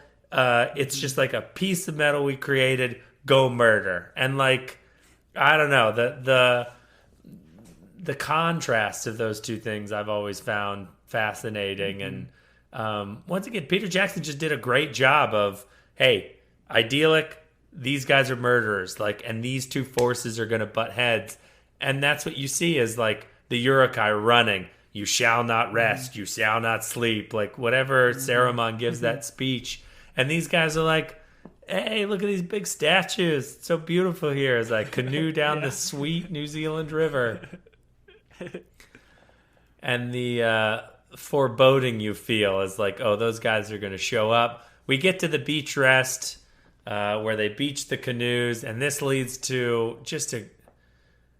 I don't know how everyone in this movie, not everyone, I don't know how these guys, like, were any actors nominated from this film? I don't think they were. Like, this film was nominated for, like probably picture and, like, some technical stuff and soundtrack. Although, actually, I think it did really well at the Oscars, right? No, I think what had happened is it was one of those that they knew it was going to be a trilogy. So, like, from coming to the Oscars, they were nominated quite a few times each year, but not until, like, the last year, Return of the King, which I would argue maybe isn't the best of the movies. I think, like, probably Two Towers is probably my favorite, but they just threw every Oscar at it. I think it won, like, 11 or 14 or whatever. And I would assume some of the major actors won as well. But I'm pretty sure Peter Jackson won for Best Picture, or for Director, and then they won for Best Picture, yeah. I think. I guess what I'm getting at is this moment with Sean Bean, where he has to, like, go from, oh, I'm trying not to look suspicious, to give it to me, to the remorse on his face, like, to, like, the tears, like, I don't know. Maybe I'm just a sucker for Sean Bean, but he does such a great job where he's like, listen, give it to me. I'll use it for good. I ask only the ability to defend my people. Why do you recoil? I'm no thief. Like, all that stuff, to him slipping and falling and hitting his head and crying. Like, I don't know. It's just so good. And then Aragorn and Frodo talking. Like you said, this is one of those critical moments. So we've had Gandalf say, hey, in my hands, this ring would be too powerful. Galadriel, hey, like, I'm not the right person for this. I will diminish and return to the Grey Haven. And then it's Boromir wants it. And then it's Aragorn, like just like there's something about him cupping his hands and, like, pushing it back to him. Like, that's such a, like, hey, literally, I could take this from you. It's in my hands. No. Like, I don't know. It's just something so incredible when he says no to absolute power or whatever that will bring him. And then he just starts killing bad dudes. You know? They're, like, running in. So many. Yeah, so many. And I don't know if you know this, but I've watched a lot of films, Tom. Aragorn, the most natural swordsman I've ever seen on film, ever. And that's coming from an untrained eye. Whoa. If you don't think I've thrown a sword at a watermelon every once in a while, you got another thing coming, buddy. Untrained eye. Hi-ya! No. Anyways. If that's what you're saying doing swordplay, you're doing it wrong. Hi-ya, watermelon. Hi-ya, watermelon. Those watermelons. Never see it coming. You draw little faces on them, don't you? I do. Oh, you bet. I name them. This leads to, I mean, this end part is just, I don't know. Once again, it's just so good. It's Pippin and Merry realizing that Frodo's going off on his own, so they draw the Urukai away. Boromir comes in and saves him, just like, I don't know. He's a warrior. He looks so good. He's blowing the horn of Gondor. And then, unfortunately, he gets arrowed. He gets arrowed a lot. He's taking these like Avatar Navi-sized arrows into this chest. They were gigantic. I don't get that reference. What does that mean? These Navi-sized, what does that mean? Explain to me. Well, in the Avatar movies, so it's like the Navi are like the blue people, and whenever they're like shooting their arrows at the humans, because the humans are technically tiny compared to them, they're ginormous. I reject that film. I reject any reference to Avatar. My correlation would be a much more popular one, which is that buffalo that had all those arrows in it, or that bison that had all its arrows in the Void show. What was it called? Open Range. There it is. Anyways, Outer Range. Open Range? Oh, no, Open Range is a Kevin Costner movie and a Robert Duvall movie. You're welcome, people. Home on the Range. That's the kid movie. There you go. He gets arrowed. The Uruk-hai take Pippin and Merry. Aragorn gets to fight the big bad. Once again, we see a decapitation. This is the scene you mentioned where he throws the dagger and knocks it out of the park, which was super cool. And then this scene where Boromir's dying, and he essentially asks for forgiveness, and he recognizes Aragorn as king. And this is important because earlier in scenes, him being the family of stewards, so the family that is, in absence of a king, we're in charge, and that's through generations. I'm assuming just human nature, you get to the point where hey, we're the stewards, we're in charge, we've taken care of it. And so the idea of a king coming out of being a ranger, a wanderer, and trying to take over your home, and he talks about the White City and have you heard the horns calling you home? I don't know. All that stuff it's very powerful. Sean Bean does an incredible job here. What I think is so funny is he's it's this hopeful, my king, my captain, please forgive me. Oh, and the world's going to end. He goes very dark. And you're whoa, dude. I know you're done, but let's leave these guys with a little bit of hope. But I don't know. I just thought, and the way he reaches for his sword, it's hey, let me die with it. I don't know. Just a very powerful moment, and another movie where Sean Bean dies, but he does an incredible job. He knows how to do it. And this leads to the most important part where Sam tries to drown himself. And I did not, once again, I love this movie. I feel with Boromir dying and Aragorn there, don't give me this weird drama of Sam dying, or drowning. I didn't. I don't know. It was just weird to me that we went from something that was so powerful to Sam. If you can't swim, don't go out there. I know it's supposed to show his dedication to Frodo, but the way they shoot it, it's they make him go limp, he actually drowned. I don't know if anyone in the theater was oh no, Sam actually drowned. That's the way the movie pitches it to you. And yeah. I was kind of don't give me that. We just had Boromir die. That's the powerful moment. Don't give me, what's the actor's name that plays Sean? Sean Astin. Sean Astin. Don't drown Sean Astin. You're not going to. Don't. I don't know. I feel like they wanted that one moment where, his hand is kind of limp. He has it in the water. Frodo grabs his wrist, and then he kind of grabs onto it. That's what they wanted. They wanted that moment. But I'm with you. They didn't need it. It's funny too because as Sam is running out into the water, there's a perfectly good boat also on the shore that they could have just grabbed as well and just rowed up next to him. But I'm with you. They probably didn't need this sequence. I don't know. I'm sure it's in the book, but the way they draw it out, the way the movie pitches it to you as oh, Sam just died.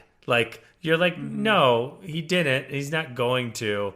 And if he did, he's an idiot because he shouldn't have gone out there. Anyways, we then cut to Aragorn, Legolas, and Gimli deciding to go orc hunting. I think it's funny. Gimli is when he's emo. Yeah. That's the emo version of Gimli. One of them is oh, well, the fellowship's broken and we failed. And Aragorn gives this little speech where he's not if we hold them in our hearts. And I would have been like, what does that mean? Like, wait, no, the Fellowship, like, don't give us platitudes, dude. Like, the Fellowship did break up, but he is like, listen, we can't leave Pippin and Merry to be slaughtered, which is like noble. But anyways, that's where it ends. It's great. I love every bit of it. Let's talk best scenes, Tom, and we can run through these real quick. But like, is there a part where, like, if you're flipping through channels and it lands on it where you would be like, oh, I'm watching this? Like, do you have a favorite part that you just love? Yeah, I feel like, I know you had kind of mentioned it too, so I don't want to step on your favorite scene, but most of that Moria stuff is fantastic. And I'd say specifically that end sequence on the bridge of like that iconic Gandalf, you shall not pass. And he just, boom, he pops the staff on the ground, kind of creates some sort of barrier to kind of prevent the Balrog, whatever, from going by. The dramatic kind of, falling down, and then boom, that whip kind of comes up, gets him on the leg. And then I think the "You shall not pass" line is not from the books, right? But the "Fly you fools" is, like, right before he actually falls off. So "Fly you fools" is the line in the movie, or I'm sorry, the line in the books is "You cannot pass. You cannot pass." So "You shall not pass" is a movie line. It's pretty more. I like it. I think it's great. I think, once again, if you can add on to what an author did, it just works. And what's funny is, like, to me, when I watched that scene, the whole whip coming back up and like pulling him down, to me is like a movie trick of like, oh, you thought the bad guy was, but that's how it happens in the book. Like the Balrog falls because Gandalf collapses the bridge. Gandalf turns to like he thinks he's won, and the whip comes up out of nowhere, grabs him around. Like, so I don't know. I think they added to with like "You shall not pass." It'd be great if Sir Ian McClellan one day was like, oh yeah, I ad-libbed "You shall not pass." I just didn't. I was supposed to say "You cannot pass," but it's incredible. No, that from Balin. I don't know why I keep messing up his name, but we'll just say from Balin's tomb to the bridge at Khazad-dûm. Like, that whole scene is incredible. Like, notable mentions for me are Arwen and the horse chase to the river. Like, that to me is just so cool. Like, they got horses, they're riding them. Like, the way the Nazgul, the Nine look on those horses, and there's certain times where they're like right next to her, that like she creates distance. His hand or whatever. All of that is so good. The ring wraiths chasing them to the Buckleberry Bridge, like I love that. I mean, I even like rewatching that opening battle scene. I was like, oh, like I don't associate that scene with this movie, just because I don't think of the epic battles until later on. Like Two Towers and the Return of the King, they have the big like set piece epic battles.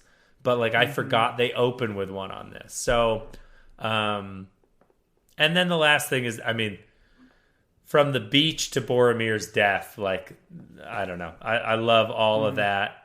Like, as I said, and I don't, I was joking earlier, but like Boromir to me, like that character is so interesting from a, like, he's the older brother of because we meet Faramir in other movies, other books.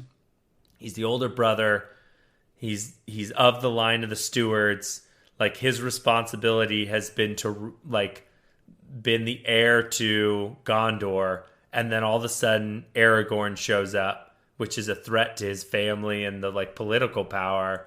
And for him to like realize he failed in the test of he wants the ring, and so his like last act is, I'm going to defend these two hobbits and die doing it. Like, I don't know. I feel like his character, there's a lot of layers there, and I appreciate it more than him just being the like weak one that couldn't stand up to the test of the ring, if that makes sense. Yeah. And I think Sean Bean does a great job. So, but the one thing I will say is like the forest they shoot this all in, like when the orcs are coming down from the ruins on that beach scene, like they're working their way down to get the hobbits and Boromir's fighting them. Like, I don't know, there's something about that terrain and the way they shot that, once again, that's so practical, and like the sweeping down of the orcs from the high ground to the low ground. Like, they have that one shot they do, and I think it was probably before they had drones or anything like that, so just had to probably been one camera on a big boom. But yeah, it starts at the ruins of them fighting up there, shows all of them running down, and then you see Boromir fighting on the bottom. Yeah, such a cool sequence. But ultimately, Tom, and you know this, my favorite scene is Sam drowning. And I wish they would have, when he drowns, they would have cut to black and done that, produced by Dick Wolf, and the dun-dun they do on, like, SVU or whatever it is, whatever that meme is. How did Sopranos end? Just starts playing that one yes. song. I wish they would have just gone black, cut to credits, so everyone would have been like, wait, what? Samwise just drowned? Just kidding. It's only one movie. It's not a trilogy. Not a trilogy. Well, everyone else is still alive. They can go on without Sam. Anyways, best quotes, Tom. Did you have a best quote or something like... and it's such a struggle for me because a lot of this stuff is pulled from Tolkien, and it's just great. But did you have a favorite quote? I feel like there's a lot of great ones in there, a lot of ones that can kind of play for humor. I think one of my favorites, and I think it said twice in it, and it's Gandalf to Frodo, saying we all have to decide is what to do with the time that is given to us. Sure. Which I think is kind of fantastic. So I think he's got a little bit of the kind of quotation stuff before that, but I always love that line about, it doesn't matter what happened before, it's what we choose to do with the time and how we choose to spend it, and how Frodo was choosing to, take on this burden for the greater good, if you will. Right. No, I remember, that quote is right before I think Mary knocks the skeleton down the well. But there is this point in the movie where I wrote a comment about, like, there's a life lesson moment in this movie where Gandalf is just kicking 1,000. Because he talks about that, where Frodo says, I wish the ring had never come to me. I wish that it never happened. And Gandalf says, so do all who live to see such times. But that's not for them to decide. All we have to decide is what we do with the time that's given to us. There are other forces at work in this world besides the will of evil. And, like, such a powerful thing. Like, we read these stories about heroes and adventures, and, like, it's great because it's going to work out in the end. But if, like, in real life, like, in reality, like, they don't know it's going to work out in the end. So, like, what does bravery look like in the face of adversity? What does, like, strength look like? And so I think it's like it's almost like a meta moment where Gandalf, like, he understands the stories, he understands the fables, and guess what? We're in one. Like, and I think there's even one where in later books where it's like Sam talks about all the characters in a story, and like the importance of recognizing, hey, it's always darkest before it gets light. And in that same scene is the same time where Frodo makes the comment about, because we don't meet Gollum, right? We have Gollum in the beginning, but Gollum is not a character in this book, really. No, yeah. Get a couple like the creepy shots of his eyes, right, kind of stuff glowing. But yeah, we don't meet him until the next movie. Andy Serkis just waiting for his moment. Yeah. But this is the same conversation where Frodo says something like, "It's a pity that Bilbo didn't kill Gollum, didn't kill Smeagol," and Gandalf's line is, "What do you mean? It's pity that stayed Bilbo's hand. Like, many that live deserve death, some that died deserve life. Can you give it to them, Frodo? Like, don't be too eager to deal out death and judgment. Even the wise can't see all ends." So this, like, knee-jerk reaction we have of, like, that person's wrong, that person's evil, like, end them, in terms of, hey, like, someone who's evil or someone's maybe who you see as evil, like, there can be a purpose to them, and maybe they can like meet an end that does good for people. I don't know. That conversation is from the books, and there are so many life lessons in that that I just found fascinating. So yeah, in terms of quotes, some great moments there. Some comical ones that I love. I mentioned it earlier. I ain't been dropping no eaves from Samwise, or Mary being like, what about second breakfast? Like Arwen at the river saying, if you want him, come and claim him. Like, it's such a cool moment and such a cool delivery. As someone who's a bit sarcastic and biting, Bilbo at his farewell speech when he goes, I don't know half of you half as well as I should like, and I like less than half of you half as well as you deserve. And the moment like, where all the hobbits are like thinking that through, it's such a great moment.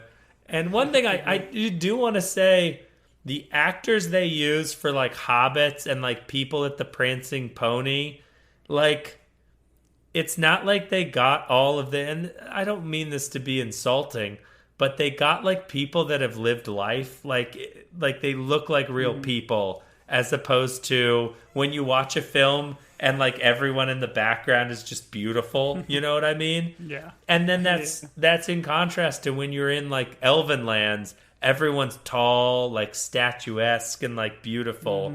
But like in the human world, it's Prancing Pony or in Hobbiton, like, I don't know. I just appreciate what they did there. The last thing I'll mention is the speech Gandalf gives at the bridge where he says, I am a servant of the secret fire, wielder of the flame of Anor.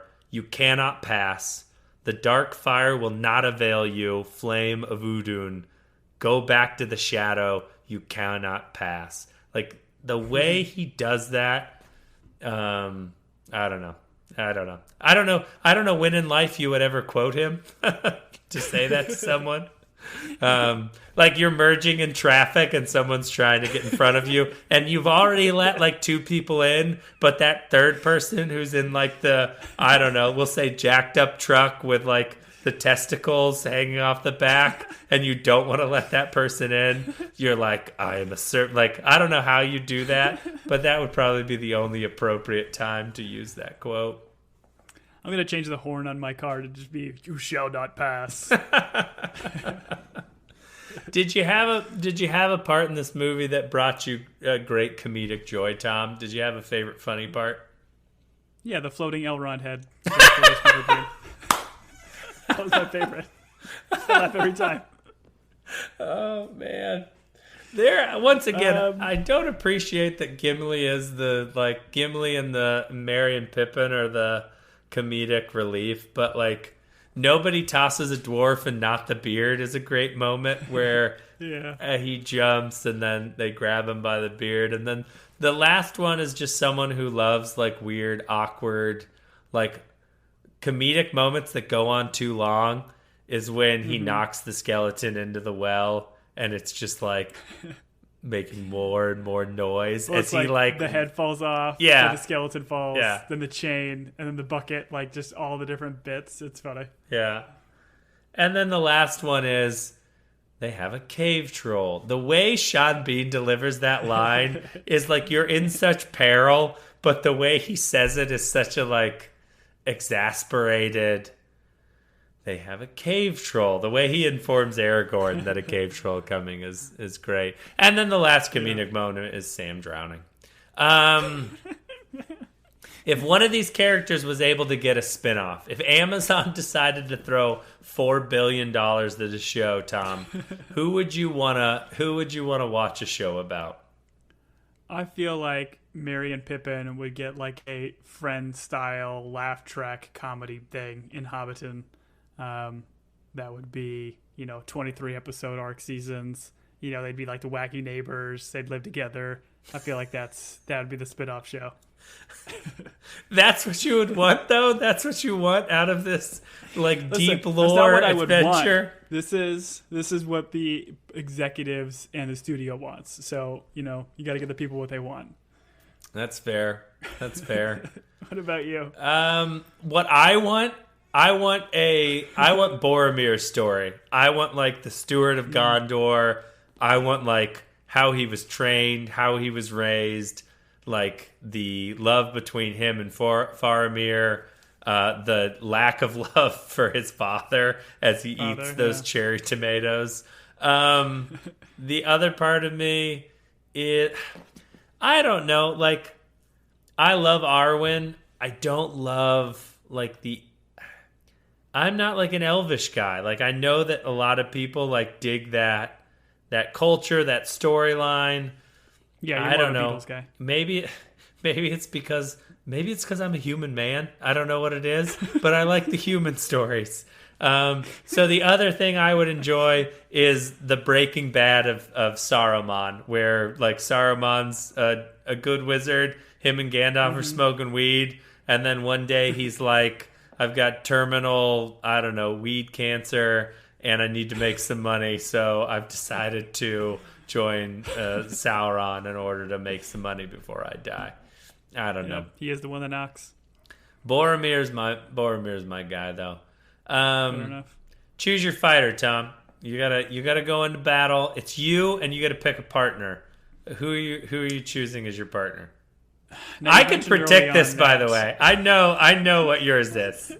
I know who you are. I've played games with you. I know exactly who you're going to choose.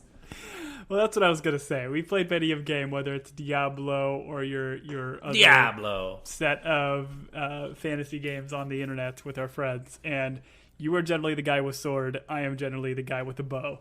So I would choose Legolas. I think he's a fantastic fighter. I love the way they do it. Like, he's kind of over the top in terms of being, like, very poetic and eloquent and always looking out in the distance and having these little one-liners. But I love his fight sequences. And you see it, I think, a lot more in Two Towers. Yeah. And that Battle of Helm's Deep is just so cool with the stuff that he does. But you see some really neat stuff in here with his bow work. So, yeah, I'm taking Legolas all day long. What I thought was cool that they did with this character, and I feel like Marvel, like, ripped it off with Hawkeye or whatever his name is the times where he has his arrows, but instead of shooting them, he stabs just because he's in close quarters. Yeah. Like, all that stuff, they do it in the Mines of Moria. Like, that stuff is super cool. I, of course, would go with Sauron because he's all powerful and he'd murder everyone. Watching him swing his mace and just knock elves out of the way in that beginning sequence. By the way, so cool. Like, super cool. Granted, if you cut his ring finger, he's essentially, like, nothing, but he'll always come back. So, my guy's Sauron. Fair enough. But really, it's probably Boromir. I wrote down parts we want a second shot at, and by that I mean things I would redo, and I've hit them as we've talked about it. Frodo's dream in Riverdale. Sorry, Riverdale. Riverdale is that CW show I've been watching. God, I hope they get renewed for a 7th season. The running scenes in Moria where it looks like a video game. N64 video game. What scenes, like, were there scenes that took you out of it where you were like, hey, like, do what Steven Spielberg did. Go into your old movies and, like, recut them. Were there scenes where you were like, hey, redo this? Well, it's like, I don't know, it's like all the Star Wars where Lucas just tried to, like, recreate everything as opposed to just like, hey man, this was the technology at the time. This is the movie you made. We don't need you to re-CGI the cantina or all this stuff. So I'm glad stuff stayed the way it is. But yeah, I think this we've established it does a better job when it's doing the practical effects and when it's trying to do the CGI stuff. So to your point, the thing that probably stood out the most is that Galadriel sequence where I like the idea of it, but the execution just wasn't quite there. Sure. Yeah, my only other one is where Sam drowns. Why?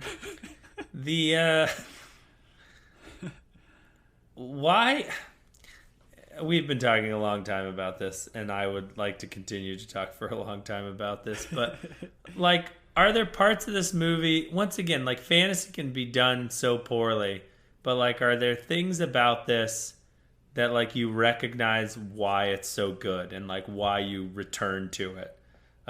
Did anything stick out to you as you were rewatching it this time? To me, I think it's like we kind of talked about at the top. It's the character and world building that they have here. Because the storyline's, I mean, you read a lot more than I do. You know a lot more about like classic literature in terms of there's like 9 stories you can tell in terms of like adventure, like how the hero finds something to defeat evil or whatever it is. So a lot of this, I'm sure, takes from a lot of like classic literature in terms of the guy who probably shouldn't be the one leading this party or taking on this burden is the one doing it, or you have this shamed king that's coming back and is going to try to like redeem himself for his ancestors' transgressions or whatever. I think it just has so many cool bits. And I love the fantasy elements where it doesn't get too crazy. They don't have 1,000 different races. It's really elves, dwarves, and man. And like the infighting and stuff that you have between the races, and how they eventually will kind of come together. There's just so much that, I don't know, it just makes for good storytelling. And I think I'm glad that it was told in this sequence of 3 movies and not trying to jam all this into one. Right. Like, and that's what I think they did wrong with The Hobbit is a book. Big book, but it's a book. And they tried to make it like 17 movies. It was just unnecessary. Right. They added a lot to something that didn't need addition.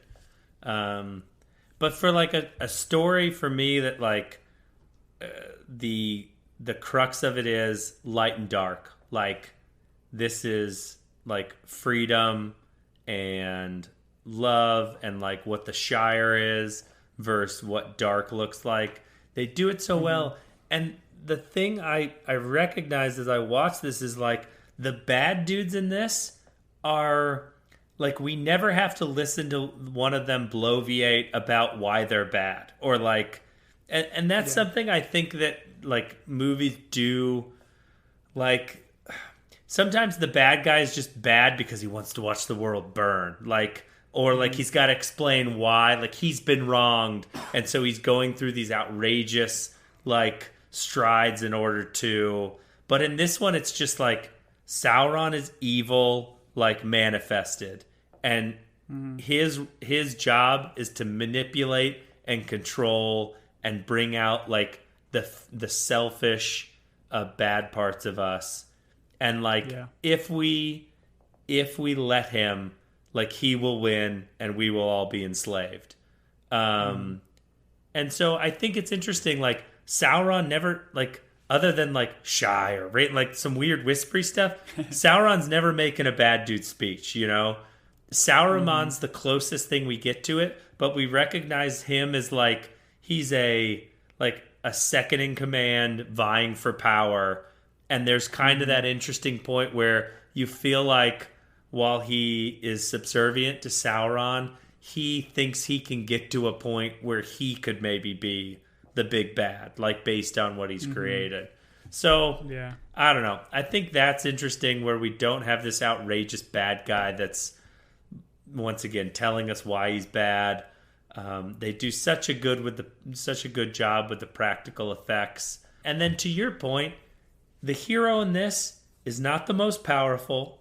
He's not the guy with like he's not the guy that like, oh, we discovered he's the one with the midichlorians and so he can use the magic the best. Like it's like the guy that is the hero in this is the smallest, but you know what he is? He's like unselfish, he's faithful, and he's determined. And like that's who you're rooting for. And so I don't know. I think there's a powerful lesson in that, because no one is ever, there's always going to be someone stronger, faster. And then the last thing I would say is Enya dropping that incredible song about May It Be in the credits is probably why this movie's so good. Oh man, I don't know if I listened. I didn't stay around. You don't know that. You don't know that Enya song, May It Be. She sings in Elvish in it, dude.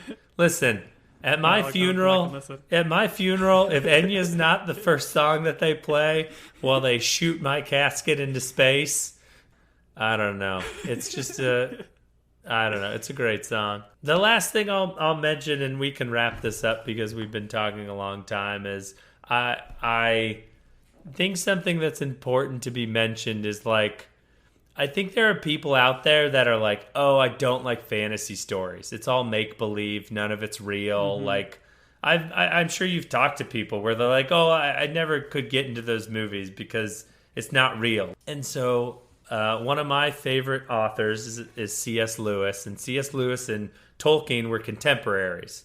They were in a like literary group together. They knew each other. They were like good friends. And so C.S. Lewis has a couple of quotes about the importance of stories like this, where a story like this can, like in a person, strip away like the normal stuff you see in life and elevate like what courage looks like, what unselfishness looks like. Like we experience these things in everyday life, but we take them for granted because they're not dressed up in a knight. And so like you as a father, like there are things you do that are unselfish and like incredible that you just do because you're a dad. But like there are those traits that I think are important to be displayed in stories like this can be brought to the forefront by the way they're painted. And so there is a C.S. Lewis quote where he says, while you could say, and he said this because